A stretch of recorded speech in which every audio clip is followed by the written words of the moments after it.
Hey, what up, everybody? This is Steve Breach coming to you. I am home from the Smackdown tapings tonight in Sacramento, California.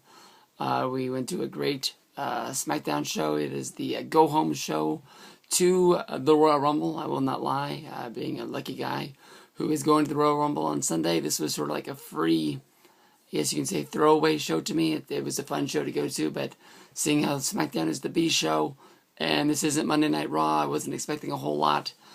Basically, we got a lot of build-up for Rock vs. Punk, a good amount of build-up for Del Rio versus Big Show, and a very, very little bit of build-up to the Royal Rumble match itself. They almost got more push on Team Road Scholars going up against Team Hell No with the tag team title. More thing on that. A little bit of push towards Cesaro and The Miz. Was heavily used throughout the show, but it was very, very fun to knock out two new shows that I'm able to cross off my list. I like to be able to say that I've been to all of them. I remember a long time wishing that Smackdown would come to Sacramento so I'd be able to cross them off my list. As I'm talking, my voice is getting worse, so I think you can tell how much fun I had. I was very lucky to have second row ringside right behind the announcers. It was very, very fun. I was able to see superstars. I was able to see Saturday Morning Slam, Main Event, and Smackdown. 4 tapings on there for you. The show itself was a long damn time. I can't even remember. I think the show started at 7. We got out of there at I got home at 11. We got out of there probably at 10-ish. So a good amount of time.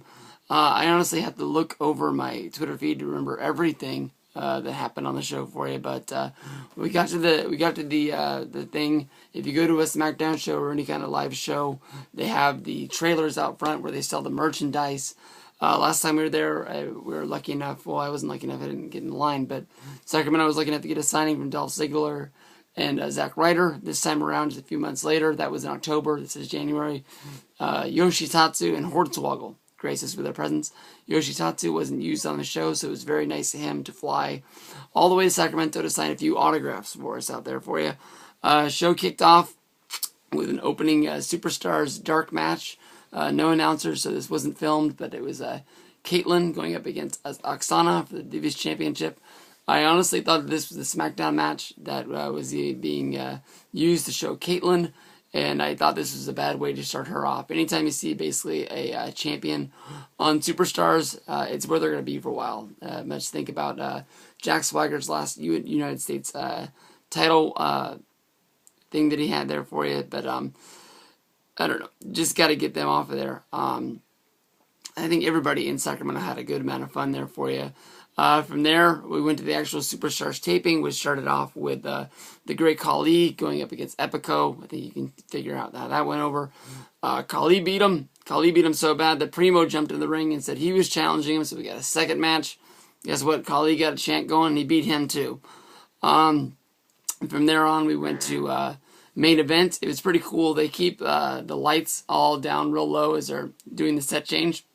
The Miz came out, and he sat in the commentator's chair since he is the host of Main Event, and he didn't use an entrance or anything like that for you, so he didn't steal anything away from the guys that were being used on that show. From right there, Main Event's a cool show. They put the Main Event on real fast on first. Good match, Cesaro versus Ryback. This match was basically a count out. It is 2 times. Cesaro tried to leave. 1 time, The Miz stopped him and threw him back in the ring. This match was funny because it was, one of the first matches of the night, and the crowd wasn't really ready, for a big match. There was a lot of times and it was real quiet, but Ryback was able to do his job. Ryback was able to get him over. It's too bad that he's getting used on Main Event. He wasn't used on Smackdown at all, because at first he was one of the first guys that I was picking to win the Rumble. And that turned into basically, I don't think he's going to win it anymore because they haven't used him at all in a very good way lately. From there we go to Usos versus the Road Scholars. I'm looking at this match. The match was good, but I mean, it's a match that really didn't have much to do with anything. So I mean, I don't think I would sit down to watch Main Event to watch this match. And I wouldn't really recommend it to you guys. Of course, Rhodes Scholars got the win. I'm really thinking Rhodes Scholars are going to be the guys that are going to pick up the win come the pay-per-view. A little bit more on that later. Cody Rhodes is the man. That is basically all I can say. After that, they started to set up for the next show. It's a Saturday Morning Slam. For some reason, I don't know why they didn't do it before the show, but before Saturday Slam, they set up 3 tables underneath the ring. Like, they made a big deal. Like, you could see everybody bringing the tables out and putting them underneath the ring. I thought that took a little bit away from the surprise of it happening later on in the show. Saturday Morning Slam had Heath Slater on commentary. He really didn't get any announcement either. He just lights came on and he was sitting there. I think that's pretty cool the way they do that. From there we went to Kofi Kingston and Brodus Clay versus the Primetime Players. Saturday Morning Slam is a real good show. They always make a big deal when you listen to reviews that certain guys can't do certain moves because the CW network doesn't let any attacks or hits to the head. But I really didn't notice either of these guys really doing it. I love Primetime Players blowing the rape whistle. I think that's one of the coolest things that Titus could have done to bring that to him. I don't know why WWE... Well, I sort of know why WWE hasn't do it, but, they have these knockoff, internet t-shirt companies that make these wrestling shirts. Why they haven't made the Primetime Players shirts with D. Young and Titus O'Neil, I have no clue. I know I would be first in line to buy one. They wouldn't have to be sparkly. I would just buy a regular one. From there, we went to Kurt Hawkins. I honestly thought he was hurt, and I thought he was going to be out there for a long time. He wrestled Justin Gabriel, or I guess you can say the wrestler formerly known as Justin Gabriel. I honestly don't remember the last time I saw Justin Gabriel on TV in something that mattered. I remember in 2011 I saw this guy was a sure shot Intercontinental Champion, and really I feel sorry for him that he was being featured on Saturday Morning Slam. Gabriel did get the win, and from there we went to Smackdown. JBL and Josh Matthews came out. I was able to notice that JBL likes to drink the low-carb monsters, the big ones, and the thick cans. And Josh Matthews had 2 of the low-carb Red Bulls, so they do not drink the same energy drink. I was wondering why JBL wasn't drinking his own energy drink.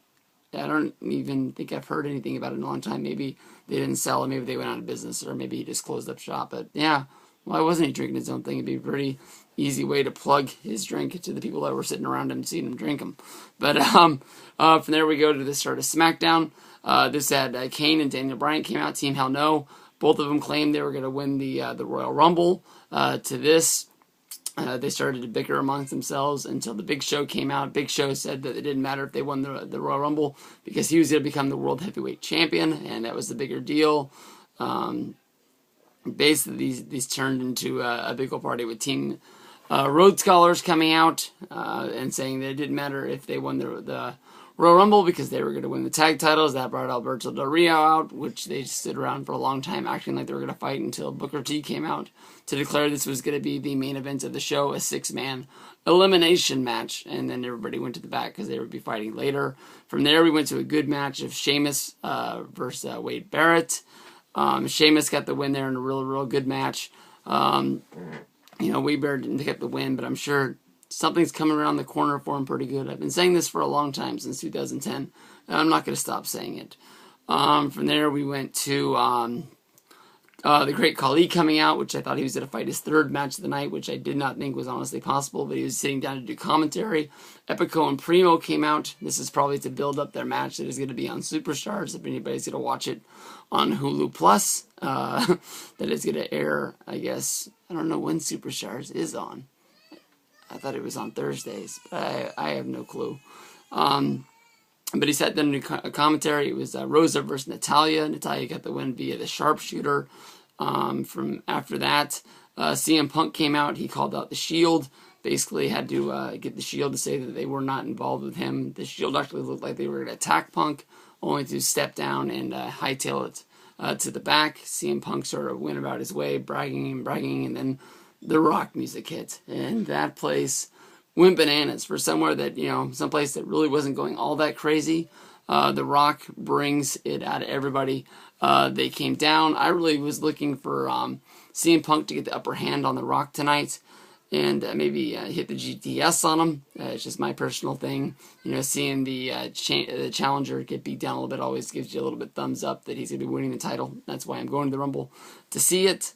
Basically, The Rock took off, went to the back after he gave a few, verbal jabs to CM Punk, and then so for some reason CM Punk got on the mic and said that, you know, he doesn't understand what The Rock is smelling, that, you know, Sacramento is full of salted, smelly, he called this something stupid, and that got the Rock music to kick off again. We got 2 Rock entrances where he came out from the back, and this time it turned into some fisticuffs with him running, Rock running to the ring, Punk starting off the offense only to be fought off by the Rock, and the Rock basically to get the upper hand on CM Punk, throw him out of the ring, get to pose around the ring for a little bit. From there we went to like a 30-second match. I think the entrances were way longer than anything else, but Randy Orton hitting about probably 17 RKOs is my guess on the 3-man band. From there we went to The Miz versus D. Young. This was the hype up the YouTube match for the United States Championship between Cesaro and them. That was an alright match with Miz winning via the figure 4. From there we went to the 6-man elimination match. I don't know, you don't want me to go through all this crap. This video is already long enough. Basically, it gets down to the ring at the end, and yeah, Del Rio wins. After Del Rio wins, Big Show comes out, sneak attack, beats him up, pays him back for the him taking the title from him. Pretty much buries him under the table the same way he did. This time only counting to 10 in English to turn around and count to 10 in Spanish. I got that on video. I'm gonna upload that pretty soon. Big Show teaches us to count in Spanish. That was pretty funny, and it happened right in front of me, so I got a good view of it. From that, they took about 2 minutes. Of course, they give everybody the dark show match to send everybody home happy. It takes about 10 minutes to unbury Del Rio. He gets up in the ring and has a no DQ match with Big Show. After about 2 minutes after being dead under the announce table, he's kicking the shit out of the Big Show, puts him through 2 tables. Everybody buys t-shirts. Everybody goes home happy. Even though the one guy that they were putting over more than anybody on the show, except for Rock and Punk, is Alberto Del Rio, and he doesn't have a t-shirt you can buy to go home to. But all in all, damn good fun night at Arco Arena. I'm going to a show on Sunday. No word on them coming back to Arco, but we'll see what happens. Thank you, WB, for coming. And everybody have a good one, and hopefully you will watch the show on Friday and look for me wearing the pink on pink, and have fun. Peace out.